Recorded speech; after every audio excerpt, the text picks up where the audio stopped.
नमस्कार विद्यार्थी मित्रांनो, welcome to the world of chemistry, welcome to RCC. तर आपण डिस्कशन करतोय रिगार्डिंग टाइप्स ऑफ हायब्रिडायझेशन। आतापर्यंत टोटल 5 टाइप्स आपण डिस्कस केले। sp हायब्रिडायझेशन, 2 हायब्रिड ऑर्बिटल तयार होतात ज्यांचा अँगल असतो 180 degree. What is the resulting geometry? Linear. दुसरा टाइप पाहिला sp2 hybridization. How many hybrid orbitals are formed? 3। Angle किती असतो? 120 degree. What is the geometry? Trigonal planar. ठीक है।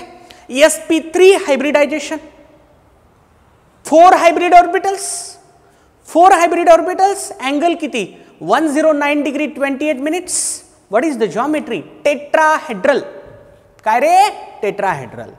After that sp3d hybridization, 5 hybrid orbitals, 5 hybrid orbitals. What is the angle? 3 angle सांगितले तुम्हाला। काय काय? 90 डिग्री सांगितला, 180 डिग्री सांगितला आणि 120 डिग्री सांगितला। What is the name of geometry?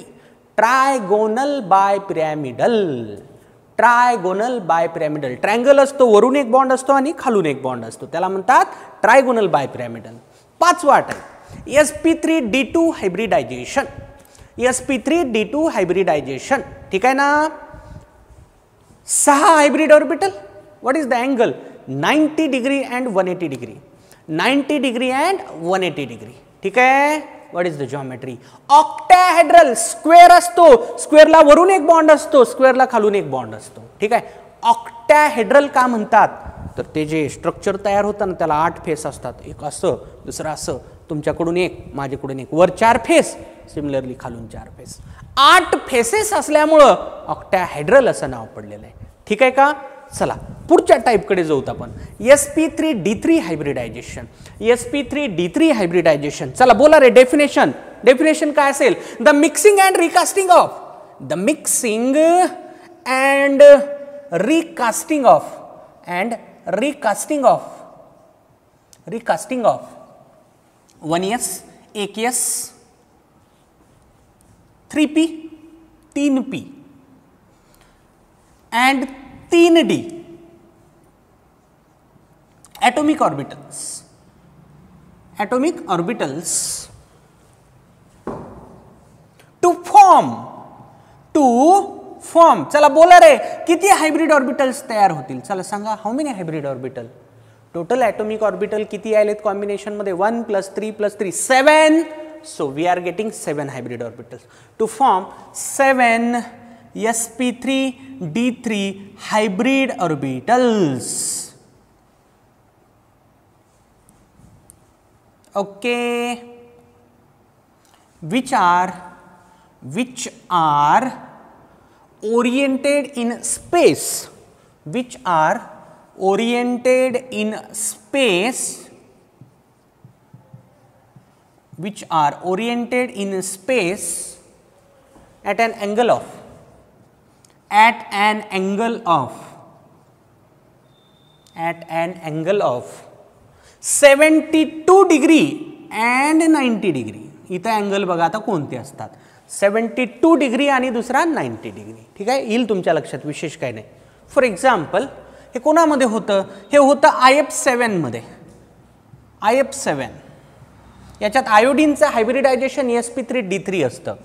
Xenon hexafluoride याच्यामध्ये पण हायब्रिडायझेशन होतं। Xenon undergoes sp3d3 hybridisation. ठीक आहे का? तुम्ही म्हणाल झेनॉन तर नोबल गॅस आहे। हे बघ रे, झेनॉन असा नोबल गॅस आहे त्याचे काही कंपाऊंड डिस्कवर झालेले आहेत आणि ते पण फ्लोरीन आणि ऑक्सिजन बरोबर। झेनॉनचे कंपाऊंड्स नवीन तयार झालेले आहेत फ्लोरीन आणि ऑक्सिजन बरोबर, पण ते नॉर्मल कंडिशनला नाही रिॲक्ट करत झेनॉन, कारण तो तर नोबल गॅस आहे ना। अंडर ड्रास्टिक कंडिशन झेनॉनचे फ्लोरीन आणि ऑक्सिजन बरोबर काही कंपाऊंड डिस्कवर झालेले आहेत। ठीक आहे ना? याची डिटेल स्टडी तुम्हाला 12th स्टँडर्ड मध्ये P block element group 18 elements, group 18 element, कारण नोबल गॅस ग्रुप नंबर किती असतो रे? 18th असतो ना। ग्रुप 18 ची तुम्हाला डिटेल स्टडी करायची आहे, तिथं ते होणार आहे। ठीक आहे का? फक्त झेनॉन, बाकी कुणी तयार करत नाही कुठलाच नोबल गॅस, झेनॉन करतो का? तर त्याची आयोनायझेशन एन्थाल्पी लो आहे आयोनायझेशन एन्थाल्पी लो असल्यामुळे बॉन्ड फॉर्मेशन थोडंसं इझी बनत असतं, ठीक आहे का, म्हणजे एक्साइटेड स्टेट वगैरे इझिली बनत असतात etcetera. All these are the examples, ठीक आहे का. आता मी एक एक्झाम्पल तुम्हाला डिटेलमध्ये एक्सप्लेन करणार आहे की बाबा नेमकं sp3 D3 हायब्रिडायझेशन होतं कसं, ठीक आहे का. नोट करून घ्या. चला एक्झाम्पल पाहूत. IF7 नेमका तयार कसा होतो पहा. Central atom is iodine in ground state. आता आयोडीनचा ॲटॉमिक नंबर 53 आहे, त्याचं इलेक्ट्रॉनिक कॉन्फिगरेशन खूप लांबलचक आहे, ठीक आहे ना. We are interested only in valence shell, कारण फक्त व्हॅलन्स शेलचेच इलेक्ट्रॉन बॉन्डिंगमध्ये जातात ना. तर बघा कुठल्याही हॅलोजनचं इलेक्ट्रॉनिक कॉन्फिगरेशन हे ns2np5 असतं. ns2np5. तर आयोडीन 5व्या पिरियडचा मेंबर असल्यामुळं याचं व्हॅलन्स शेल कॉन्फिगरेशन फक्त मी लिहित आहे 5s2 तुम्ही वाटलं तर कंप्लीट लिहून बघा, शेवट तुमचा असा झालेला दिसेल 5d0. 5th शेल आहे, डी ऑर्बिटल तर नक्कीच असणार आहेत, व्हॅकंट लिहिलाय काही प्रॉब्लेम नाही. 5s2 5d0, ठीक आहे का.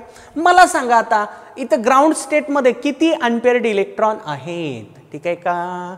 बघ रे, ग्राउंड स्टेट कॉन्फिगरेशन म्हणजे काय, तुम्हाला जे इलेक्ट्रॉनिक कॉन्फिगरेशन लिहिता येतं ना ॲटॉमिक स्ट्रक्चरमध्ये तुम्ही जे शिकलात ना त्याला ग्राउंड स्टेट कॉन्फिगरेशन म्हणायचं असतं.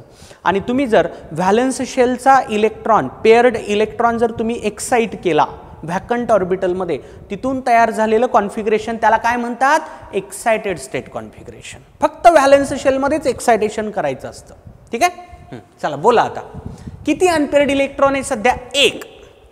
5p5 ला बॉक्समध्ये भर रे, 2 2 1 एक unpaired electron. But how many unpaired electron I want for the formation of IF7 7 sigma bonds. Total किती सिग्मा बॉन्ड रे, 7 सिग्मा बॉन्ड तयार व्हायचे. 7 सिग्मा बॉन्डसाठी 7 अनपेअर्ड इलेक्ट्रॉन लागणार आहेत.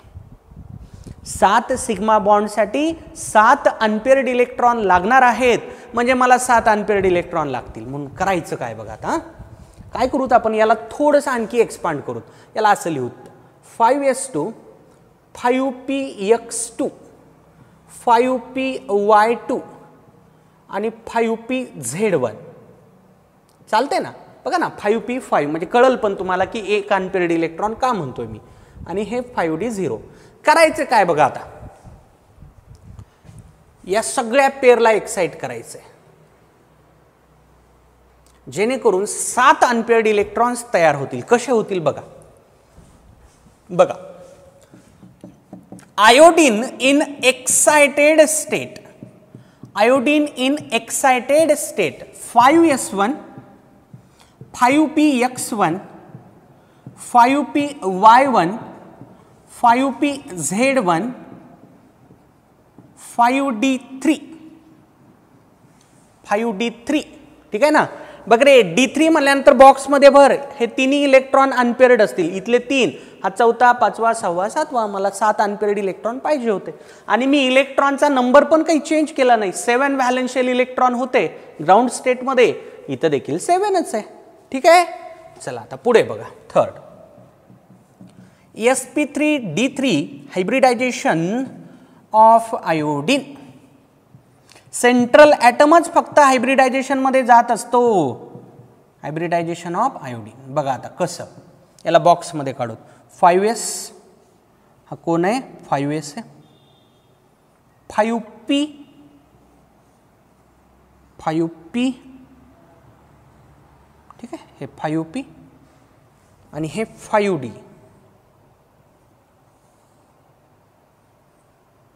5d 5d, ठीक आहे. भरा आता electron 5s1, so 1 here, 5px1 y1 आणि z1, ठीक आहे. हां 5d3 1 2 3 5d3, ठीक आहे. आता बघा यसचा एक, पीचे 3 आणि डीचे 3, म्हणजे इतका भाग इतका भाग इतका भाग एवढं हायब्रिडायझेशन प्रोसेसमध्ये जातं. What is the name, sp3 D3 hybridisation. sp3d3 hybridisation, sp3d3 hybridisation. ठीक आहे का? मला सांगा आता याचा रिझल्ट काय असेल. याचा रिझल्ट असणार आहे 7 sp3d3 hybrid orbitals, 7 sp3d3 hybrid orbitals, 7 sp3d3 hybrid orbitals तयार झाले. ठीक आहे का? मान्य आहे? ओके. आता बघा, सगळेच्या सगळे हायब्रिड ऑर्बिटल इक्विव्हॅलंट असतात एनर्जीमध्ये, म्हणजे मला ते 7 हायब्रिड ऑर्बिटल असे लिहावे लागतील. 7 sp3d3 हायब्रिड ऑर्बिटल बघा, 1 2 3 4 5 6 and 7. So these are 7 sp3d3 hybrid orbital.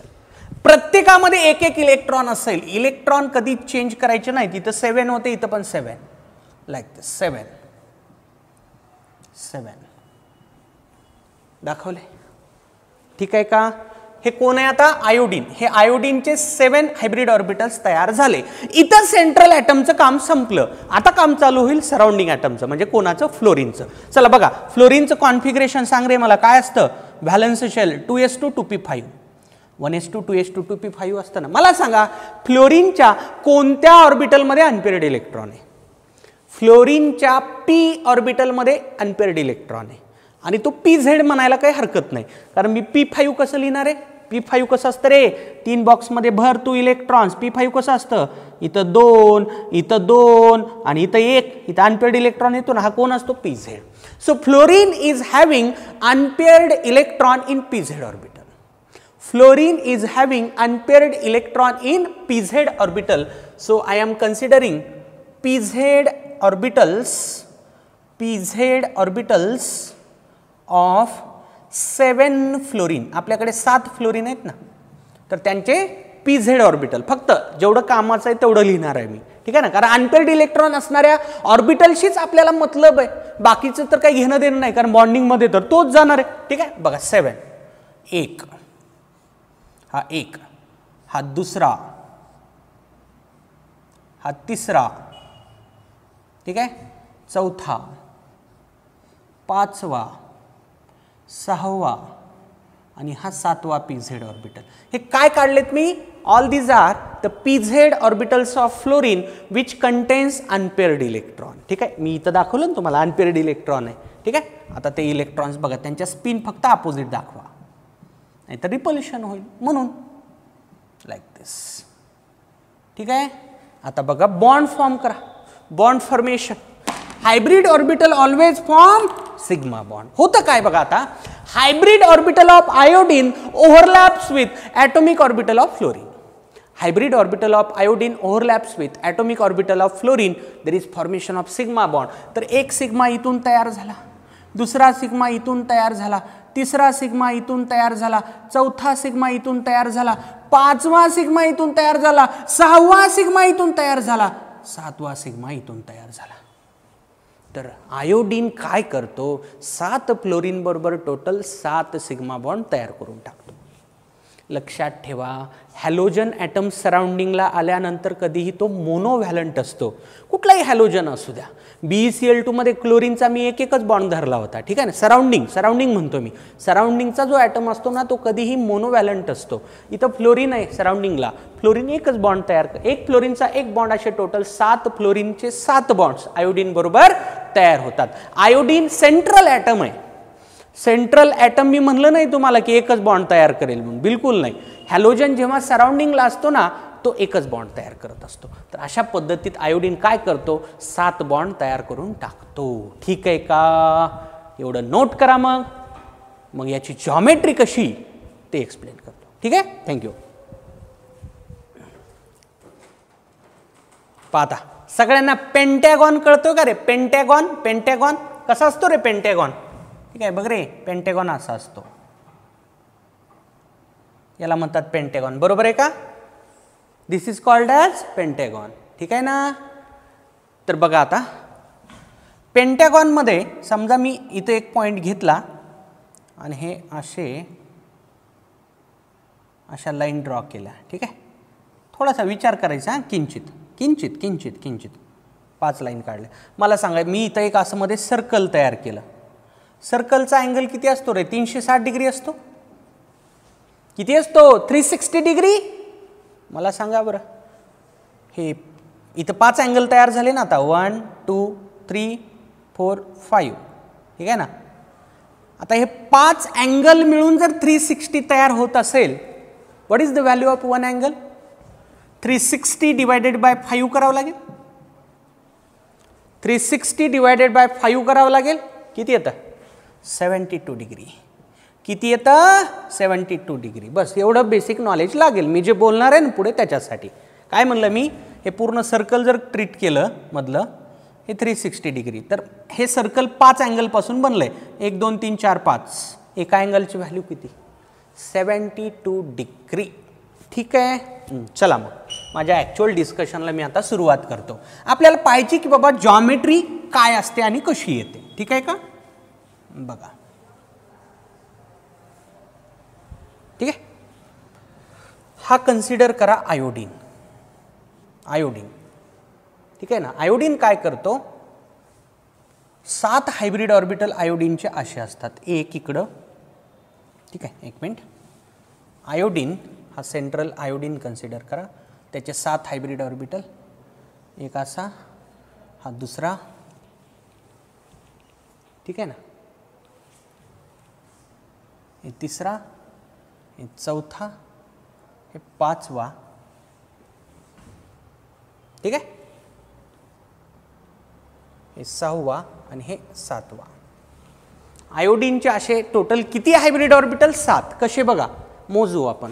एक या बाजूला, दुसरा या बाजूला, तिसरा या बाजूला, चौथा या बाजूला, 5वा या बाजूला, 6वा या बाजूला आणि 7वा या बाजूला. ठीक आहे. ठीक आहे का? आता बघा मी काय करतो, यातले काही पॉइंट्स मी जोडण्याचा प्रयत्न करतो. ठीक आहे ना. पाहूत आपल्याला रिझल्ट काय मिळतो. ठीक आहे. मी जर समजा हे असं कनेक्शन केलं, हे असं कनेक्शन केलं, ठीक आहे, असं कनेक्शन केलं,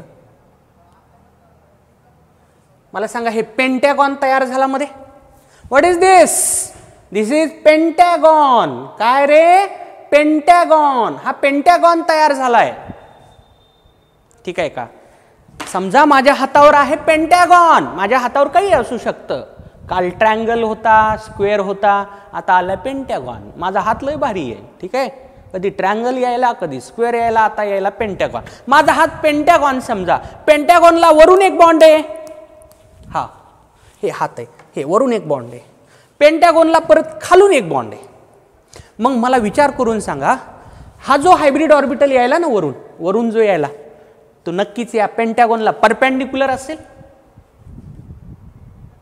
कसा असेल रे? परपेंडिक्युलर असेल. मग मला सांगा, एक येणारा 1 नंबरचा हायब्रिड ऑर्बिटल जर परपेंडिक्युलर असेल, 1 आणि 2 मधला अँगल किती?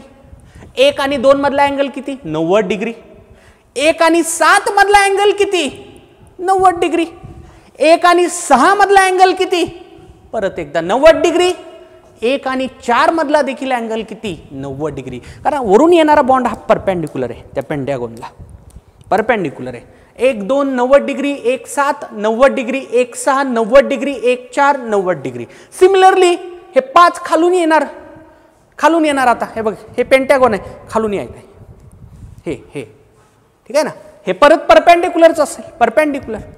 हे 5 4 ला परपेंडिक्युलर, 6 ला परपेंडिक्युलर, 7 ला परपेंडिक्युलर, 2 ला परपेंडिक्युलर, 3 ला देखील परपेंडिक्युलर. जसं हे 1 2 ला, 3 ला, 4 ला, 6 ला आणि 7 ला परपेंडिक्युलर होतं, तसंच हे 5 देखील 4 ला, 3 ला, 2 ला, 7 ला आणि 6 ला परपेंडिक्युलर असेल. आलं का लक्षात? अँगल किती असेल? 90 डिग्री. ठीक आहे. हां, परत सांगा मला आता, हा मधला अँगल किती असेल? हा हा किंवा हा किंवा हा किंवा हा किंवा हा, लाईक दॅट. मी मगाशी बोललो पेंटॅगॉन मध्ये जर मी सर्कल ट्रीट केलं, टोटल 360 डिग्री अँगल असतो रे. 5 अँगल तयार झाले होते. एका अँगलची व्हॅल्यू मी किती काढून दाखवली तुम्हाला? 72 डिग्री. किती? 72 डिग्री. तर हे मधले अँगल किती असणार आहेत? मधले अँगल किती असणार आहेत? 72 डिग्री. ठीक आहे का? तुला हे 3D मध्ये थोडंसं थिंक करायचं आहे. पेंटॅगॉन, वरून येणारा बॉन्ड परपेंडिक्युलर, खालून येणारा बॉन्ड परत एकदा परपेंडिक्युलर, म्हणजे वरून येणारा बॉन्ड प्रत्येकाबरोबर 90 डिग्री असणार आहे, खालून येणारा परत 90 डिग्री असणार आहे. आणि मधले अँगल किती म्हणतोय मी? 72 डिग्री. 72 डिग्री, कारण 5 अँगल तयार झाले होते. 360 डिवायडेड बाय 5 मला करावं लागेल. किती आन्सर येत होतं रे? 72 डिग्री. हां, 180 डिग्रीचा अँगल इथं पण असेल नक्कीच, पण तो मायनर असल्यामुळं मी इग्नोर केला. हां, चला त्याला पण घ्यायला काय हरकत नाही. 1 आणि 5 लाईनमध्ये, first hybrid orbital and fifth hybrid orbital they are oriented in the line. Line मध्ये किती अँगल असतो रे? लाईन मध्ये लाईन अशी काढ ना अशी काढ, हा फरक पडत नाही. लाईन मध्ये अँगल किती असतो? 180 डिग्री. तर 1 आणि 5 मध्ये 180 डिग्री अँगल असतो. तर बघा इथं 3 अँगल आहेत. एक आहे कुठला? 90 डिग्रीचा, दुसरा आहे 72 डिग्रीचा, आणि तिसरा अँगल आहे 180 डिग्रीचा. चला सांगा मला शेवटी आता 90 डिग्री अँगल कोणामध्ये रे? ठीक आहे का? सांगा 90 डिग्री कोणामध्ये? लिहू का इथं? हां, चला 90 डिग्री कोणामध्ये असेल? हां, 1 विथ पहिल्या हायब्रिड ऑर्बिटलचा 2 3 4 5 6 7 5 नाही सॉरी, हां एक फक्त नसेल. कोण? 5. 1 आणि 5 तर परपेंडिक्युलर नाही आहेत ना. 2 3 4 6 7 हा अँगल 90 असेल. ठीक आहे. 72 डिग्री अँगल कोणाचा असेल सांगा? 72 डिग्री. ठीक आहे, मध्ये पेंटॅगॉन मध्ये, म्हणजे 1 2 नाही सॉरी, हां कोणतं? 2 3 मध्ये, 3 4 मध्ये, 4 6 मध्ये देखील, 6 7 मध्ये आणि 7 2 मध्ये. हे सगळे अँगल किती असतील? 72 डिग्री असतील. 3D मध्ये थिंक करायचं रे. ऑन बोर्ड तुला ते वाटणार नाही, तुझं मन ते ऍक्सेप्ट करणार नाही. ठीक आहे ना? काल तुम्हाला म्हणलं होतं गुगलवर जावा, 3D इमेज बघा एकदा. पाहिलं का नाही? याचं पण तसंच करा. हां, पेंटॅगोनल बाय पिरॅमिडल शब्द टाकलं, 3D इमेज म्हणलं की येऊन जातं. ठीक आहे. चला आणखी 180 डिग्री हा एक अँगल आहे परत, पण हा रेअर असल्यामुळे मी सांगितला नाही डेफिनेशनमध्ये. तिथं ॲड करायला काही हरकत नाही. ठीक आहे, तिथं 2 लिहिलेत सध्याला आपण, 90 72, 180 लिहायला पण काही हरकत नाही. हां, चला सांगा 180 कोणामध्ये रे? लाईनमध्ये. 1 आणि 5 1 5 हा अँगल किती? 180 डिग्री. ठीक आहे का? तर असे टोटल इथं 3 प्रकारचे अँगल्स आपल्याला दिसत आहेत. ठीक आहे का? आता बघूत मग जॉमेट्री कशी तयार होते. ठीक आहे ना? बघा आता, हा आयोडीन, ठीक आहे ना? आयोडीन 7 फ्लोरीन बरोबर बॉन्ड तयार करतोय. बघा कसं. ठीक आहे,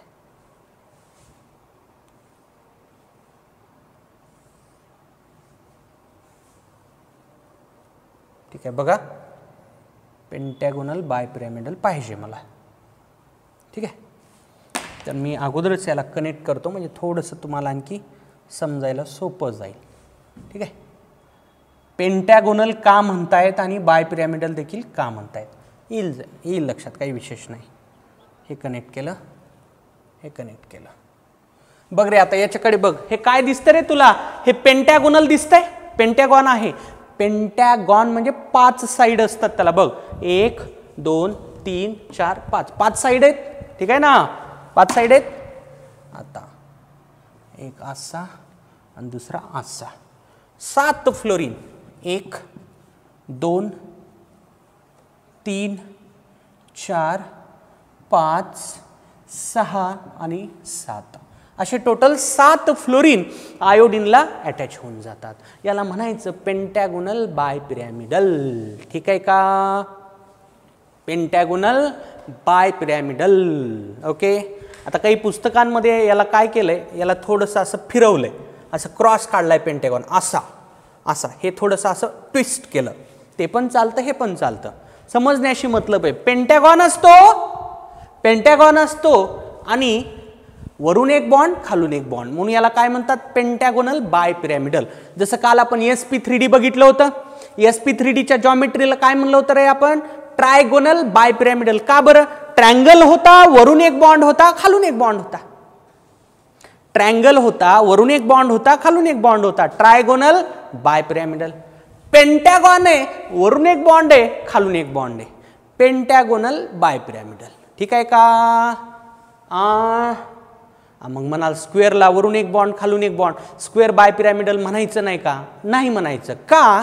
म्हणायला हरकत नाही. स्क्वेअर बायपिरॅमिडल, ऑक्टाहेड्रलला स्क्वेअर बायपिरॅमिडल म्हणायला हरकत नाही. स्क्वेअरला एक वरून एक बॉन्ड आहे, खालून एक बॉन्ड आहे. पण अडचण काय येते, पुढे एक नवीन आपल्याला टर्म पाहायला मिळतो, स्क्वेअर पिरॅमिडल. मग ते स्क्वेअर पिरॅमिडल आणि बायपिरॅमिडल मध्येच ते कन्फ्यूज होत बसते, म्हणून ते मी बोलणार नाही. तुम्ही एवढं लक्षात ठेवा, बाबा पेंटॅगॉनला वरून एक बॉन्ड दिसायला, खालून एक बॉन्ड दिसायला, म्हणून याचं नाव काय पडलं? काय म्हणलं रे जॉमेट्री? काय म्हणली जॉमेट्री? जॉमेट्री काय म्हणलं? नाव काय याचं? याचं नाव काय? याचं नाव काय? सॉरी पेंटॅगोनल बायपिरॅमिडल. पेंटॅगोनल बायपिरॅमिडल. पेंटॅगोनल बायपिरॅमिडल. ठीक आहे ना? अँगल, चला इथं एकच अँगल दाखवतो, एक एक अँगल दाखवतो मी. ठीक आहे. हां चल, हे किती असेल रे? हे असेल 90 डिग्री, कारण हे परपेंडिक्युलर येणार आहे ना. चला, हां हा किती असेल सांगा? हा 72 डिग्री पेंटॅगॉनमध्ये, 72 डिग्री. आणि हा किती असेल या दोन्हीमधला? हे एवढा, हे वरचा आणि ह्या खालच्या बॉन्डमधला किती? हे पूर्ण इथं ॲरो करतो मी, म्हणजे इथून चालू झाला आणि इथं संपला. हा लाईनमधला अँगल किती असेल? हे 180 डिग्री. एवढा 180 नाही, हे एवढा टोटल. हे किती अँगल? 180 डिग्री. तर 90, 72 आणि 180 असे 3 अँगल पेंटॅगोनल बायपिरॅमिडल या जॉमेट्रीमध्ये पाहायला मिळतात. So this is end of sp3d3 hybridisation. काय काय तुला लक्षात ठेवायचे? काय काय लक्षात ठेवायचे की बाबा याच्या 7 हायब्रिड ऑर्बिटल तयार होत असतात. त्या हायब्रिड ऑर्बिटलमध्ये 3 अँगल असतात, 90 डिग्री, 72 डिग्री आणि 180 डिग्री. ठीक आहे का? 180 डिग्री रेअर आहे, कारण ते एकच आहे. पण 72चे भरपूर पाहायला मिळतात आणि 90चे पण भरपूर पाहायला मिळतात. म्हणून ऑप्शनमध्ये कधी कधी फक्त 90 आणि 72च दिसेल, 180 मे बी दिसणार देखील नाही. ठीक आहे का? 90-70 म्हणलं तरी चालतं, इनफ आहे. ठीक आहे का? ओके, नोट करून घ्या. पारे आता शेवटचे 2 टाईप्स आहेत. खरं तर हे दोन्ही टाईप्स 11वीच्या सिलेबसचा भाग नाहीत. ठीक आहे? हे दोन्ही टाईप तुम्हाला 12th स्टँडर्डमध्ये स्टडी करायचे. ठीक आहे ना? म्हणूनच मी हेडिंग टाकली आहे hybridizations to be studied in 12th class. म्हणून सध्याला जर याचा काही क्वेश्चन वगैरे तुम्हाला दिसला, स्किप करून टाका, तुम्हाला समजणार नाही. कारण हे हायब्रिडायझेशन होत असतं फक्त कोऑर्डिनेशन कंपाऊंड्समध्ये, only in coordination compounds. Only in coordination compounds, कुठेही होत नाही. कोऑर्डिनेशन कंपाऊंड म्हणजे काय विचारायला लगेच? कोऑर्डिनेशन कंपाऊंड नावाचं एक टॉपिकच आहे. टॉपिक 12वीला, आणि खूप मोठा टॉपिक आहे तो, पण त्याच्यावर 3-4 क्वेश्चन येत असतात नीट एक्झाममध्ये. ठीक आहे ना? तर तिथं तुम्हाला हे स्टडी करायचं आहे. ठीक आहे? हे मनामध्ये आणू नका आता हे काय असतं लगेच डोकं, नाही, काही गरज नाही आपल्याला. ठीक आहे? ओके. हां, तुला लक्षात काय ठेवायचं ते सांगतो मी. DSP2 हायब्रिडायझेशनचा अर्थ काय असेल रे? Mixing of 1D 1s and 2p atomic orbitals. एक D येणार आहे, एक S येणार आहे आणि 2 p येणार आहेत. मला सांग टोटल हायब्रिड ऑर्बिटल्स किती असतील? 4. अरे हायब्रिड ऑर्बिटल कसे काढायचे कळलं का रे? पॉवरची बेरीज कर. 1 1 2 किती झालं? 4. तर या हायब्रिडायझेशन मध्ये किती हायब्रिड ऑर्बिटल जनरेट होत असतात? 4 हायब्रिड ऑर्बिटल्स. ठीक आहे? लिहितो, जेवढं कामाचं आहे तेवढं लिहितो. 4 हायब्रिड ऑर्बिटल्स. आता या हायब्रिड ऑर्बिटल्समध्ये अँगल किती असतो? अँगल असतो 90 डिग्री. Angle 90 degree. ठीक आहे का?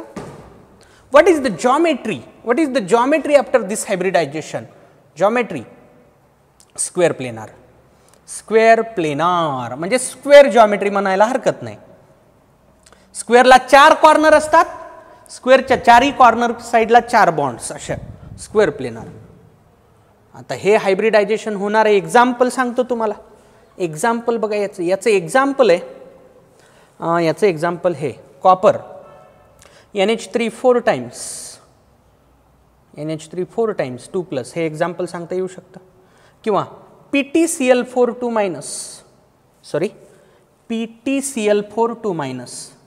PtCl4 2-, platinum Cl4 2-.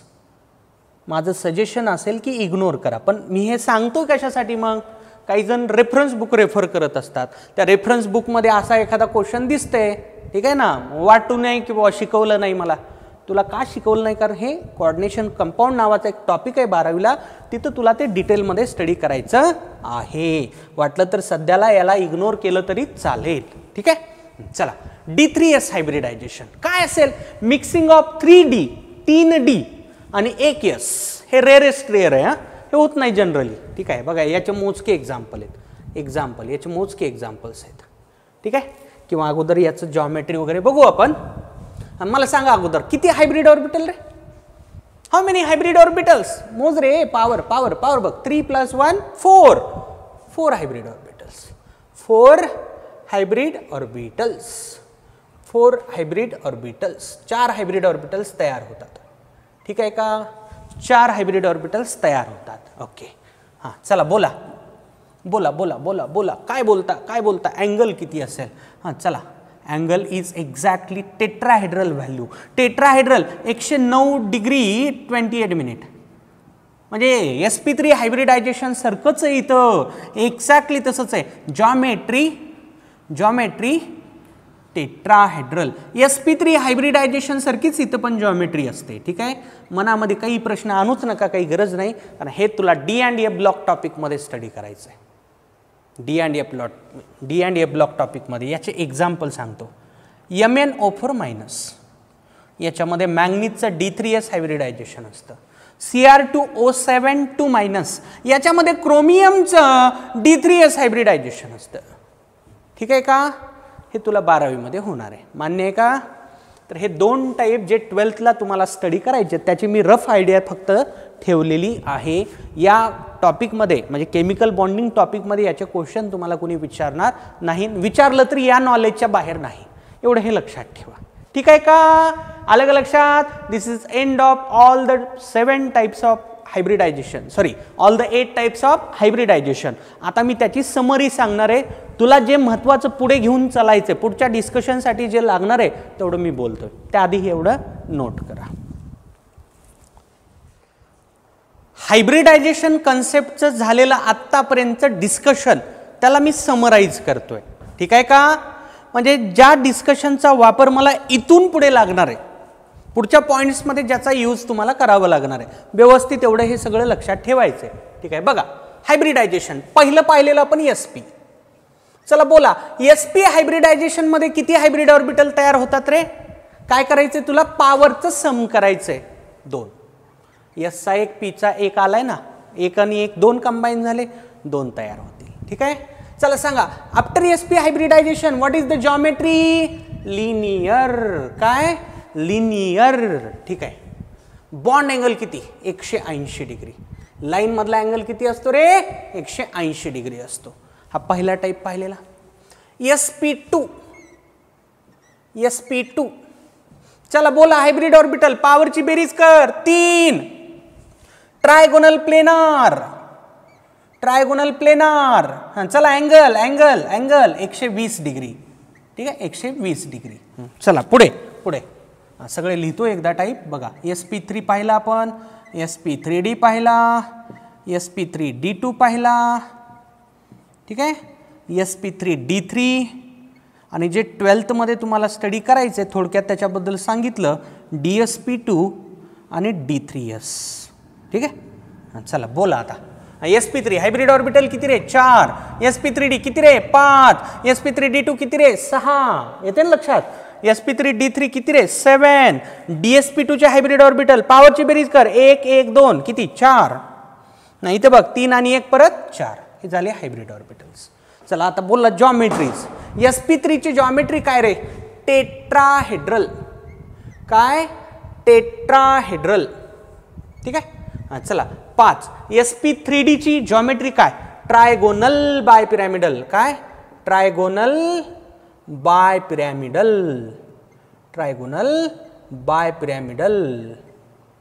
ठीक आहे. ओके. sp3d2 octahedral. 8 फेस असतात म्हणून ऑक्टा असा शब्द आलाय, ऑक्टाहेड्रल, ठीक आहे. हां sp3d3 आज पाहिलेलं पेंटॅगोनल बायपिरॅमिडल, पेंटागोनल बायपिरॅमिडल, पेंटॅगोनल बायपिरॅमिडल, ठीक आहे, पेंटॅगोनल बायपिरॅमिडल. हां ठीक आहे. चला DSP2 सांगितलं तुम्हाला स्क्वेअर प्लेनार, स्क्वेअर प्लेनार, ठीक आहे, square planar. Okay. D3S tetrahedral. Once again tetrahedral. What are the angles? ठीक आहे, चला बोला अँगल बद्दल सांगा. हां हे झालं ट्रायगोनल प्लेनार 120. टेट्राहेड्रल किती रे? 109 डिग्री 28 मिनिट्स. हां ट्रायगोनल बायपिरॅमिडल किती रे? 120 डिग्री, 90 डिग्री आणि 180 डिग्री. ठीक आहे ना. एक लाईनमध्ये इथं पण असतो अँगल वरचा आणि खालच्या बॉन्डला 180 डिग्री. ऑक्टाहेड्रल 90 डिग्री आणि 180 डिग्री. तर 180चे अँगल किती येतात रे? 3 येतात टोटल. काल सांगितलं मी टोटल किती येतात? 3 येतात. पेंटॅगोनल बायपिरॅमिडल आज झालेलं आहे. ठीक आहे बघा 72 डिग्री, 90 डिग्री आणि 180 डिग्री. ठीक आहे ओके. चला पुढे square planar. Square planar 90 degree. स्क्वेअरमध्ये अँगल 90 असतो. ठीक आहे. टेट्राहेड्रल. टेट्राहेड्रल किती? हां रिपीट करा 109 डिग्री 28 मिनिट्स. ठीक आहे का? ही झाली समरी आतापर्यंतच्या डिस्कशनची. ठीक आहे. चला एवढं नोट करा आणि हे मस्ट आहे, तुम्हाला एवढं तर लक्षात ठेवावंच लागेल. नो चॉईस फॉर दिस, एवढं लक्षात ठेवावंच लागेल. ठीक आहे चला नोट करा. पहा पुढचं डिस्कशन साधं डिस्कशन आहे. Percentage of S character, P character and D characters in hybrid orbitals. Hybrid orbital मध्ये असणारे एस कॅरेक्टर, पी कॅरेक्टर आणि डी कॅरेक्टर. ठीक आहे एकदम साधा कन्सेप्ट आहे. तो हायब्रिड ऑर्बिटल तयार होत असताना त्यामध्ये एसचं किती कॉन्ट्रीब्युशन आहे, पीचं किती कॉन्ट्रीब्युशन आहे किंवा डीचं किती कॉन्ट्रीब्युशन आहे. ठीक आहे चला एक जनरल एक्झाम्पल सांगतो मी. एसपी हायब्रिड ऑर्बिटल कन्सिडर करा. एसपी हायब्रिड ऑर्बिटल तयार होत असताना हे तर दोघं नंबरमध्ये इक्वलच आहेत ना. एसचा 1 आलाय, पीचा पण 1 आलाय ना. एकास 1 यांचा रेशिओ आहे ना. म्हणजे मी म्हणू शकतो एसपी हायब्रिड ऑर्बिटल तयार होत असताना 50% एसचं कॉन्ट्रीब्युशन आहे, 50% पीच आहे. बरोबर आहे ना. 50% एसचं कॉन्ट्रीब्युशन आहे तर 50% पीचं कॉन्ट्रीब्युशन आहे. किंवा असा एक फॉर्म्युला समजा, टोटल पर्सेंटेज असतं 100. टोटल पर्सेंटेज किती असतं? 100. तुम्हाला करायचंय काय? 100 ला total number of atomic orbitals which were combined न डिवाइड करायचंय. आता एसपी हायब्रिड ऑर्बिटल तयार होत असताना किती ॲटॉमिक ऑर्बिटलचं कॉम्बिनेशन झालं? 2चं. एसचा 1 आणि पीचं 1. 100/2 आलं. किती येतं रे? 50 येतं. 50 येतं का नाही? मी काय म्हणलं? 100 ला total number of atomic orbitals which were combined, which were mixed divide करून टाका. 50 आलं. आता ह्या 50 नंबरचा वापर करायचा. ठीक आहे. आता काय करायचं? या आलेल्या आन्सरनं यशचे किती ऑर्बिटल आहेत त्याला गुणायचं. यशचा तर 1च आहे. 50 न मी 1 ला गुणलं किती येतं? 50. पीचं किती आहे बघा? 1च आहे. 1 ला 50 न गुणा, परत एकदा 50 आलं. एसपी हायब्रिडायझेशन मध्ये डीचं काहीच काम नाही, म्हणजे हे 0 असेल. बघ रे टोटल पर्सेंटेज 100 झालं पाहिजे. झालं का नाही? एसचं अर्ध, पीचं अर्ध. एसपी हायब्रिडायझेशन मध्ये 50% contribution by S orbital, 50% by P orbital. आता sp2 बघा. चला थिंक करा. sp2 100 डिवायडेड बाय, मला 3 करावं लागेल. sp2 मध्ये ॲटॉमिक ऑर्बिटल 3 आहेत ना. ठीक आहे ना. एकाच बघा कॉन्ट्रीब्युशन येतं 33.333. मान्य? आता या आन्सरनं काय करा? यशचे किती ऑर्बिटल्स आहेत त्याला गुणा. यशचा 1च आहे. 1 multiplied by 33.333. So this will be 33.333. पीचे 2 आहेत. 2 into 33.333 करावं लागेल मला. आता येईल 66.666. मान्य? आता हे ऑलमोस्ट 100 येतं. कारण हे पुढे मला किती 6 लिहिता येतं आणि हे पुढे किती मला 3 लिहिता येतं. ठीक आहे. परत एकदा डीचा काहीच रोल नसेल. sp2 हायब्रिडायझेशन मध्ये डी ऑर्बिटल पार्टिसिपेट होत नाहीत. हायब्रिड ऑर्बिटल फॉर्मेशन मध्ये डी येत नाही. ठीक आहे ना.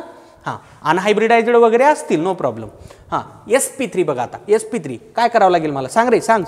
100 डिवायडेड बाय किती करू? किती करू? 4 का बरं? कारण 4 ॲटॉमिक ऑर्बिटल्स कंबाईन झालेत ना. 100 डिवायडेड बाय 4 केलं किती येतं? 25. किती येतं? 25 येतं. ठीक आहे ना. तर एकाचं कॉन्ट्रीब्युशन 25. यानं काय करायचं तुला? एस ऑर्बिटलच्या नंबरला मल्टिप्लाय करून टाकायचं. 25 इंटू 1 किती येतं? 25. 25 इंटू 3 पीचे 3 आहेत ना, 75.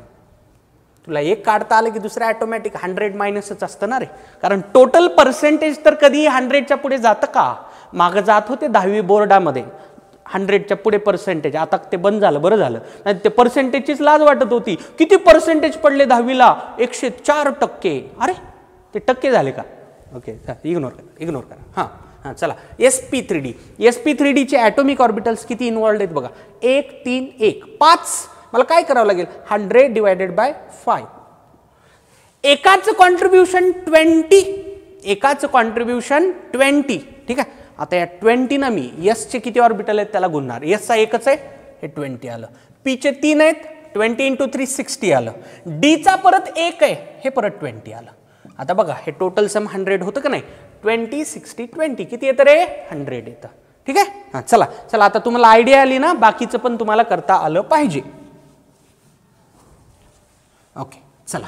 sp3d2 sp3d2 sp3d3. ठीक आहे. परत dsp2 आणि d3s एवढे हायब्रिडायझेशन्स आपण स्टडी केलेले. हां sp3d2 काय करावं लागेल मला आता? हे बघ रे, 1 3 आणि 2 6. 100ला 6 ने डिवाइड करावं लागेल. चल कर बाजूला. 100 डिवायडेड बाय 6 किती येतं? 16 पॉइंट. ठीक आहे ना. 16 पॉइंट किती येतं बघा. 6 1 जा 6. 4 राहिलं 40. ठीक आहे ना. 6 इंटू 6 36 आलं. परत एकदा 4च राहते म्हणजे हे असंच येतं. 16.666 लाईक दॅट. 16.6 धरा, नो प्रॉब्लेम. हां एवढं ॲक्युरेसीची काही गरज नाही कारण ऑप्शन खूप दूर असतात. तर मला काय करावं लागेल? 16.6 या नंबरचा वापर करून त्या प्रत्येक ऑर्बिटलचा नंबर किती याला मल्टिप्लाय करावं लागेल. एसचा एक आहे 16.66 इंटू 1 16.66. 16.66 इंटू 3 आता किती होतं बघा. 48 पॉईंट काहीतरी ना 49 पॉईंट समथिंग येईल. ठीक आहे. 49.18. ठीक आहे. हां परत बघा आता D2 16.66 इंटू 2 करावं लागेल मला. हे येईल 33.32. ठीक आहे का? 33.32. ओके चला थिंक करा. sp3d3 बघा टोटल पर्सेंटेज 100. sp3d3 मध्ये 7 ॲटॉमिक ऑर्बिटल्स इन्व्हॉल्ड असतात. एकाचं बघा काढा. 7 1चं डिव्हिजन जाईल अगोदर, नंतर 4चं डिव्हिजन जाईल 20, परत एकदा 2चं डिव्हिजन जाईल अप्रॉक्स 14.2. ठीक आहे का? 14.29. ओके किंवा 14.3 घेतलं तरी चालेल अंदाजे. ठीक आहे. 14.3 म्हणा अप्रॉक्स 14.3. काय करा आता 14.3 न इंडिव्हिज्युअल नंबर ऑफ ऑर्बिटल्सला गुणा. एसचा 1 आला. मी घेतो हे 14.3 घेतो. हां समजून घ्या. पीचे 3. आता बघा 14.3 इंटू 3 42.9. 42.9. ठीक आहे. ओके आता बघा D3 वन्स अगेन सेम 42.9. 9090. आलं का लक्षात? ठीक आहे. हे कॅल्क्युलेशन तर कोणाला येऊ शकतं रे, विशेष काही नाही. तुम्हाला कन्सेप्ट कळला पाहिजे करायचे काय. ठीक आहे. DSP2 बघा आता 100 डिवायडेड बाय ऑर्बिटल्स बघ रे किती आहेत. 1 1 2 4 आहेत. 100 डिवायडेड बाय 4 करावं लागेल. किती येतं? 25. इंडिव्हिज्युअलला मल्टिप्लाय करून टाका. अगोदर इथं एस भरायचं मला. एसचा 1 आहे हे 25 येईल. पीचे 2 आहेत हे 50 येईल आणि हे 25 येईल. परत बघा टोटल सम 100 झालं पाहिजे. इथं काही ठिकाणी ऑलमोस्ट 100 होत्या, इथं पण ऑलमोस्ट 100 होते. तेवढं निग्लिजिबल कन्सिडर करायचं नाही, नाहीतर म्हणशील हे कुठं 100 व्हायलंय म्हणून. ठीक आहे का? ओके D3s बघा आता D3s 4 आहेत ऑर्बिटल्स, इथं परत 3 आणि 1 4, 100 डिवायडेड बाय 4 करा 25 न इंडिव्हिज्युअल ऑर्बिटल्सला गुणवतो. एसचा एकच आहे, हे 25 आलं. पीचा काहीच नाही, हे नील. आता पीचं कॉन्ट्रीब्युशनच नाही ना D3s मध्ये. हे 75, हे 75. तुझ्या लक्षात आलं का काय म्हणलं मी रे? तुझ्या लक्षात आलं का? करायचंय काय तुला ते सांगतो. प्रोसिजर लक्षात ठेव. 100 ला नंबर ऑफ ॲटॉमिक ऑर्बिटल्स इन्व्हॉल्वडनं डिवाइड करायचंय. आलेल्या आन्सरनं इंडिव्हिज्युअल जे ऑर्बिटल्स आहेत ना त्यांना गुणायचं. जसं 100 ला 2 न डिवाइड केलं मी 50 आलं, तर 50 न मी एसचा 1 होता त्याला गुणलं 50 आलं, म्हणून इथं 50 लिहिलं. पीचा 1 होता, परत हे 50 आलं. ठीक आहे. 100 ला मी 3 न इथं डिवाइड केलं 33.33 आलं. एसचा 1 होता म्हणून 1 न त्याला गुणलं एवढं आलं. पीचे 2 होते म्हणून त्याला 2 न गुणावं लागलं, इतकं आलं. Like that. sp3 इथं टोटल 4 ॲटॉमिक ऑर्बिटल आले होते. 100 डिवायडेड बाय 4 केलं 25 आलं. एकासाठी 25, एसचा 1च आले म्हणून हे 25, पण पीचे 3 आहेत ना म्हणून 75. Like that. ठीक आहे. Very simple. तर असे MCQs आलेले आहेत, कुणालाही सॉल्व्ह झाले पाहिजेत. ठीक आहे का? नोट करून घ्या. छोटंसं डिस्कशन आहे. Type of D orbital involved in the hybridisation. sp3d hybridisation मध्ये एक डी ऑर्बिटल पार्टिसिपेट करतो, पण तो नेमका कुठला? Either dxy, dyz, dzx, dx² - y² और dz². म्हणजे 5 जे डी ऑर्बिटलचे टाइप असतात त्यापैकी नेमका कुठला? त्यापैकी नेमका कुठला हे आपल्याला बघायचं आहे. तर पहा, sp3d हायब्रिडायझेशन मध्ये जो डी ऑर्बिटल असतो ना तो असतो dz². तो कुठला असतो? dz² असतो. ठीक आहे का? sp3d हायब्रिडायझेशन मध्ये जॉमेट्री असते ट्रायगोनल बायपिरॅमिडल. ट्रायगोनल बायपिरॅमिडल मध्ये तिन्ही ॲक्सिसची गरज असते, कारण ट्रायंगल मध्ये xy ॲक्सिस कन्सिडर करा. ट्रायंगल एक असतो, एक ट्रायंगल आहे आणि परत वरून एक बॉन्ड आहे, खालून एक बॉन्ड आहे. समजा मी इकडे x आणि y ॲक्सिस कन्सिडर केले, ट्रायंगल मध्ये xy ॲक्सिस आणि याला मी z ॲक्सिस म्हणलं, तर वरचा आणि खालचा बॉन्ड तयार करण्याचं काम असतं dz² ऑर्बिटलचं. ठीक आहे ना. तिन्ही ॲक्सिसची नीड आहे म्हणून dz². ठीक आहे. ऑब्विसली px py pz इथं आलेलेच आहेत ऑलरेडी, p3 म्हणले ना मी. ठीक आहे. आणि s ला ॲक्सिसचा काही संबंध नसतो. हे फॅक्ट आहेत, लक्षात ठेवायचे तुम्हाला रे. ठीक आहे का? दिस इज फॅक्ट कंपल्सरी आपल्याला लक्षात ठेवायचं आहे. sp3d2 dx² - y² आणि dz². एक रूल असतो बघा हायब्रिडायझेशन मध्ये, ज्यांची सिमेट्री सारखी असते ना ते कंबाईन होत असतात. मला सांगा dx² - y² चे लोब कुठं असतात? Along the axis. dx² - y² चे lobe along x and y axis असतात, आणि dz² चे पण लोब हे अलॉंग द ॲक्सिसच आहेत, अलॉंग z ॲक्सिस आहेत. ठीक आहे ना. हे दोन्ही ऑर्बिटल अलॉंग द ॲक्सिस आहेत म्हणून हे कंबाईन होतात. dxy dyz आणि dzx हे कंबाईन होत नाहीत. ठीक आहे का? कारण ते इन बिटवीन ॲक्सिस असतात. हे दोघं सिमेट्रिकल आहेत, या दोघांचा शेप जवळपास सारखा आहे म्हणून हे दोघे येतात D2 मध्ये. इथं 2 डी ची गरज आहे, तर ते कोणते असतात? हे असतात. आता इथं 3 डी ची गरज आहे. ठीक आहे. बघा 3 डी ची गरज आहे, dxy dyz आणि dzx. मॅक्झिमम बुक्समध्ये, रेफरन्स बुक्समध्ये तुम्हाला हे दिसेल. मॅक्झिमम म्हणतोय मी, पण काही पुस्तकांमध्ये किंवा गुगलवर जरी टाकलं तुम्ही, काही ठिकाणी वेगळं दिलंय थोडंसं. त्यांचं म्हणणं आहे असं, dxy dx² - y² आणि dz². तुम्हाला ऑप्शन बघायचं आहे, ऑप्शन बघायचं व्यवस्थित. ऑप्शनमध्ये काय दिसतं हे पाहायचं. ठीक आहे. बघा ऑप्शनमध्ये हे दिसलं नाही पण हे दिसलं, याला करेक्ट मानायचं. ऑप्शनमध्ये हे दिसलं नाही पण हे दिसलं, याला करेक्ट मानायचं. दोन्ही दिसलं तर काय करायचं? या दोन्हीमध्ये मोर करेक्ट कुठलं आहे सांगा सर? माझं म्हणणं आहे हे मोर करेक्ट आहे. का? मला 3 डी ऑर्बिटल्स पाहिजेत, बरोबर आहे ना. 3 डी ऑर्बिटलचं इन्व्हॉल्वमेंट पाहिजे. मला सांगा या तिघांचा शेप सारखा आहे का नाही? या तिघांचे लोब इन बिटवीन ॲक्सिस असतात, पण मला सांगा बरं या तिघांचा शेप सारखा आहे का? नाही. याचे lobe in between x and Y axis असतात, याचे lobe along the x and Y axis असतात. तुला शेप माहिती आहेत ना डी ऑर्बिटलचे, ॲटॉमिक स्ट्रक्चर. याचे lobe in between x and Y axis असतात, याचे lobe along x and Y axis असतात, याचे लोब अलॉंग झेड ॲक्सिस असतात. ठीक आहे. तर मोर करेक्ट माझ्या म्हणण्याप्रमाणे हे आहे. पण म्हणतोय मी काय, ऑप्शनमध्ये जर तुला हे दिलं नाही तर तुला हे मानायचं. ठीक आहे, दोन्ही दिलं तरी हेच मानायचं. ठीक आहे का, दिस इज द मोर करेक्ट. ठीक आहे, ओके. DsP2, DsP2 मध्ये कुठला येतो, dx² - y² येतो. आता तुझ्या मनात डाऊट येईल, बाबा इथं एक d होता, इथं तुम्ही dz² सांगताय, इथं पण एकच d आहे, इथं dx² - y² का सांगताय. तर साधं रिझन आहे त्याचं, DsP2 हायब्रिडायझेशन नंतर स्क्वेअर प्लेनार जॉमेट्री तयार होत असते. स्क्वेअर प्लेनार जॉमेट्री म्हणजे स्क्वेअर असतो. ठीक आहे ना, स्क्वेअर प्लेनार म्हणजे स्क्वेअर, काही विशेष नाही. आता स्क्वेअरसाठी किती ॲक्सिसची गरज आहे सांग बरं, फक्त 2 ॲक्सिसची गरज आहे. इथं तिसऱ्या ॲक्सिसची गरज होती. sp3d म्हणजे ट्रायगोनल बायपिरॅमिडल, ट्रायंगलला वरून बॉन्ड होता, खालून बॉन्ड होता, म्हणजे तिसऱ्या ॲक्सिस झेड ॲक्सिसची गरज होती, म्हणून इथं dz² आणला होता. इथं तिसऱ्या ॲक्सिसची गरज नाही, फक्त हे बघ रे, मी आता इथं 2 ॲक्सिस असे कन्सिडर करू शकतो, एकाला x म्हणून टाक, दुसऱ्याला y म्हणून टाक. इथं झेड ॲक्सिसची गरजच नाही, इथं झेड ॲक्सिसची गरजच नसल्यामुळं इथं dz² येत नाही, dx² - y² येऊन जातो. ठीक आहे का. D3s 3 d ऑर्बिटल इन्व्हॉल्व झाले पाहिजेत. सांगा बरं कुठले होतील.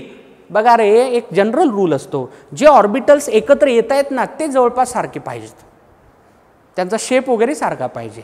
जसं इथं म्हणलं ना मी, dxy dyz dzx, इथं देखील एक्झॅक्टली dxy dyz dzx हे 3 d ऑर्बिटल्स इन्व्हॉल्व होतात. ठीक आहे का, आलं का लक्षात. ओके, हे फॅक्ट आहेत, तुम्हाला लक्षात ठेवावे लागतील. These are the facts. ठीक आहे, हे बघा इथं मी 2 चॉईस दिल्यात तुम्हाला, पण मी परत एकदा सांगतोय, दिस इज मोर करेक्ट. हे मोर करेक्ट आहे, दिस इज मोर करेक्ट. कारण जे डी ऑर्बिटल्स कंबाईन होत असतात ना त्यांचा शेप सारखा पाहिजे. या तिघांचा शेप सारखा आहे, या तिघांचा शेप सारखा नाही. आलं का लक्षात. पण बेंट नावाचा एक सायंटिस्ट होता, बेंट रूल, पुढे पण पाहायचंच आपल्याला, कंटेंटमध्ये पण मी सांगितलंय. बेंट नावाच्या सायंटिस्टनं सांगितलं की हे तिघं नाही तर हे तिघं असावे लागतील. पण NCERT मध्ये बेंट रूल सांगितलेला नाही, NCERT मध्ये सांगितलेला नाही, म्हणून मी याला मोर करेक्ट म्हणतोय. कारण NCERT मध्ये एक पॉइंट आहे, the atomic orbitals which are undergoing hybridization they should be nearly similar. ठीक आहे ना, यांचा शेप सारखा आहे म्हणून हे तिघं येतील. ठीक आहे का, आलं का लक्षात. तर आज आपलं भरपूर डिस्कशन झालेलं आहे, सगळे टाईप्स आपले हायब्रिडायझेशनचे कंप्लीट झालेले आहेत. पर्सेंटेज यस कसं काढायचं, पी कसं काढायचं, डी कसं काढायचं ते सिम्पल डिस्कशन झालं. आणि शेवटी हायब्रिडायझेशनमध्ये आलेला डी ऑर्बिटल कुठला असतो त्याचं एक, हे फॅक्ट आहेत, हे तुम्हाला लक्षातच ठेवायचे. दीज आर द फॅक्ट्स, लक्षात ठेवा हे. ठीक आहे का. आता आपलं व्हॅलेन्स बॉन्ड थेरी हा पॉईंटच संपलाय. पुढच्या क्लासमध्ये आपण VSEPR थेरी स्टडी करणार आहोत.